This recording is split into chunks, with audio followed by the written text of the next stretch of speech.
Hi, this is Leslie, the Library Whisperer, or Mrs. Shippert's Library. I'm doing a buddy read with Dane Cobain and a couple of other booktubers, and I will put their links to their booktube channels down below. We are reading Death Comes to Pemberley, or I should say we have read. I think just about everybody has finished it. And so this is going to be my little book review. Spoilers, I will tell you exactly, what happened in the book. So if you haven't read this book and you want to read it, I suggest that you don't watch this video.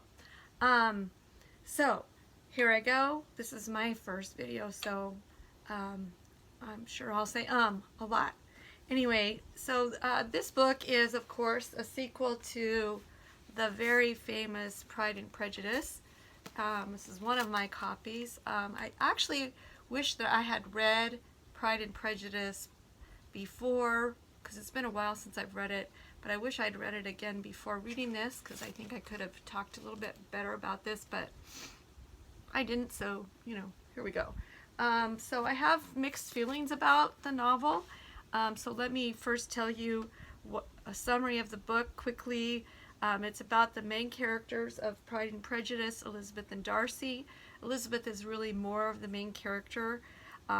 Anyway, so in the end of Pride and Prejudice, they get together and they're going to get married. So in the sequel, we find out that they have been married for about 5 years. They have two little boys, I believe, and they are preparing for their annual great ball.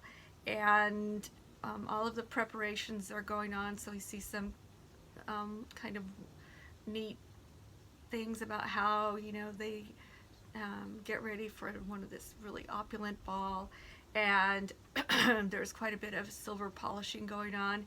Anyway, but unfortunately, just before the ball is supposed to happen, they find out that there's been a murder in the woods on their property, and their brother-in-law, the Wickham, is accused of the murder. And although Wickham is an ass, and he's actually been barred from Pemberley, they feel that he's their responsibility because he is the husband of Elizabeth's sister. Darcy especially feels this. And they also, Darcy feels that he is not guilty of the murders, that he has been accused of murdering his friend, Dane, who is also a very minor character in Pride and Prejudice. It's, P.D. James is famous for writing mystery novels. I think maybe I might have read a couple of them. I don't really recall them, except that Adam Dalgliesh is like the detective. I think I remember I liked them, but it's been quite a while since I read them. So these are the things that I liked about the book. I really enjoyed the prologue, the beginning of the book, where we find out what happens to the Bennets during the 5 years after Pride and Prejudice. And I especially like the bit about there's some gossiping going on about how the more perceptive ladies of Meryton suspect that Elizabeth was actually, they don't really like her because they feel maybe she's a bit sardonic, but they don't really know what sardonic means, and so they don't really understand, but they know that she's kind of laughing at them behind their backs or in her mind, and so they don't really trust her feelings. And of course they are perceptive, and that's exactly, if you read Pride and Prejudice, that's exactly the feeling that you get. So yeah, I really enjoyed that bit at the beginning of the book. Unfortunately though, you do not really see Elizabeth being sardonic in the rest of the book, except for there is one little part, and anyway, maybe I'll talk about that later, but anyway. I also enjoyed discovering that Elizabeth and Darcy are happy together, because if you read Pride and Prejudice, you root for them to be happy together, and of course that's what you would want.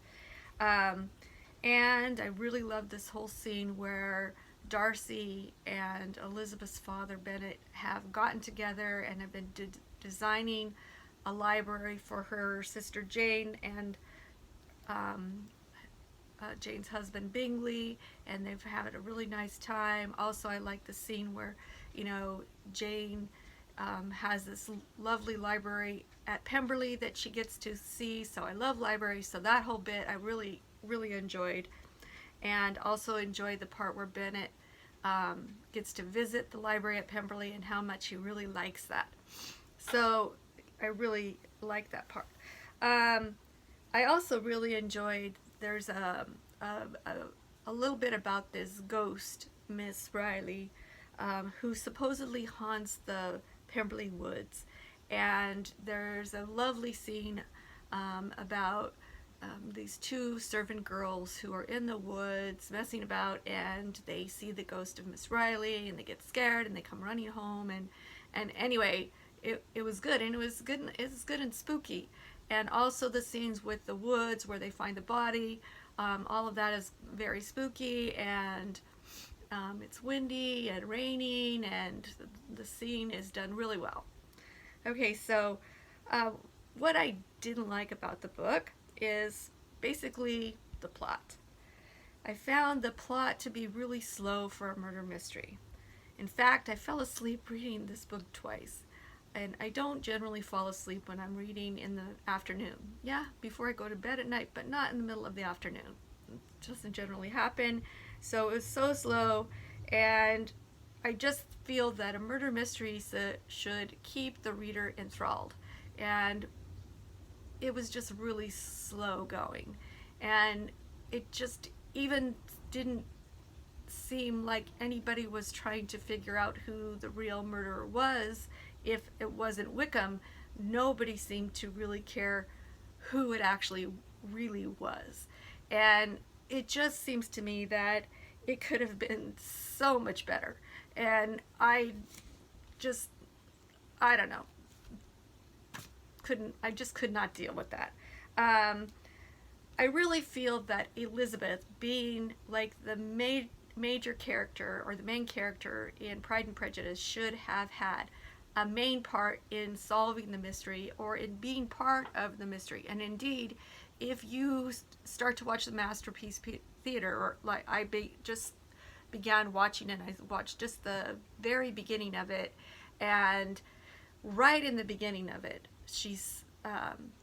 Elizabeth goes out into the woods and runs into the scary character, woman character that's in the woods, who hisses at her. You know, and this is exactly what I feel should have happened in the book, that right away Elizabeth should have been set into the murder mystery because she's supposed to be the character. And instead, like the times that the book is written about, I admit that P.D. James has her sitting at home waiting for Darcy to come back with the body, waiting for Darcy to come home from the trial, waiting for the trial, a whole lot of waiting, and basically Elizabeth doesn't do anything. Nothing.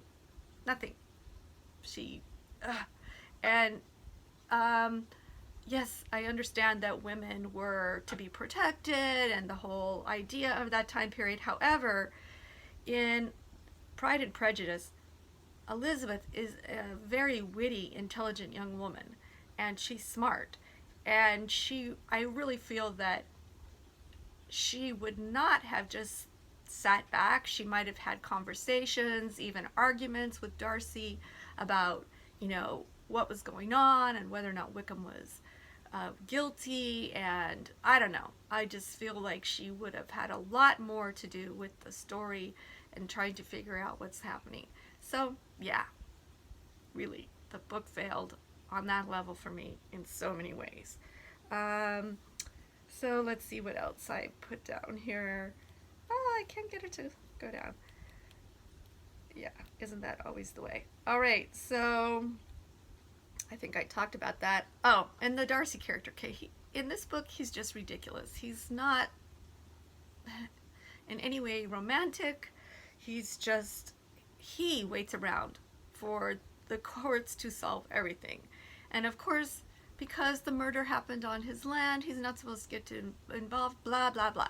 No, I'm sorry, but he is supposed to be a main character, and I just think that he's a strong man, and he would have gone out into the woods and tried to figure out who really murdered this person, and who would not have just stood back and he would have tried to figure out who was murdering people on his land, and he didn't do anything. And I was so frustrated.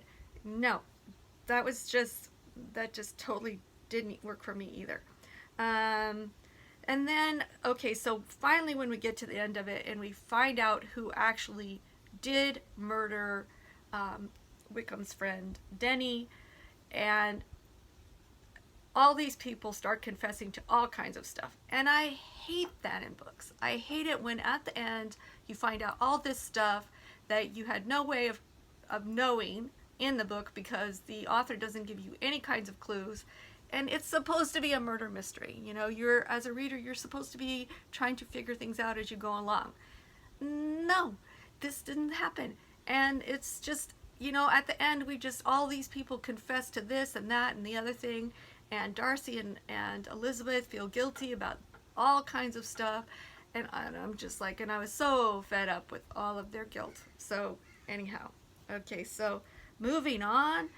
Then I also found the setting of Pemberley lacking. It's extremely opulent, and I don't really see that at all. Other than the library, I was kind of like, where is all the beauty and splendor of Pemberley at? I really thought that she could have done a better job of describing that. I really didn't like the treatment of the servants by the Darcys at all, and I don't feel that they would have, mainly the one servant who was the coachman, and then suddenly he's relegating to polishing silver for the ball and I'm like, no, he could have still been in the stables. He could have still worked with the horses. I just, polishing silver is like something a scullery maid would have done. And then that didn't work for me either. Okay, so, and then, like I said before, I didn't like all of the guilt that Elizabeth and Darcy have. They didn't even like Wickham, so I don't even know why they cared that he was in jail, or that, okay, so he's the brother, but still, there's just too much of feelings of guilt over, something. The guy made his own choices, he did his own thing, and still they're feeling guilty at the end. So again, they spend a ton of money to send him to America. And here is when I'm going to wrap it up here, because I'm really annoyed with P.D. James. Please don't send us in America your nasty characters, because we really don't want people like Wickham over here. You can keep him over there in England. Thank you very much. And anyways, if he does come to America and he is on a ranch in America, guess what? He will not last for real a day. No, he will not. He's just too nasty, and no. The horses will eat him. The cowboys will beat him up. I don't know. He won't last. And Lydia is not in anywhere, way, shape, or form tough enough for a ranch at the time period. No, that doesn't work for me either. So, but it would be pretty comical anyway. So that's my feelings about Death Comes to Pemberley. I did give it a 3 out of 5. It's definitely beautifully written. She can write, that's for sure. It's not my kind of book. As a sequel, I think it could have been much, much better. I think I made that pretty clear. So I'm interested to see what you thought, Dane, and what our other co-readers thought. And yeah, this has been long enough. So signing off, and yeah, bye.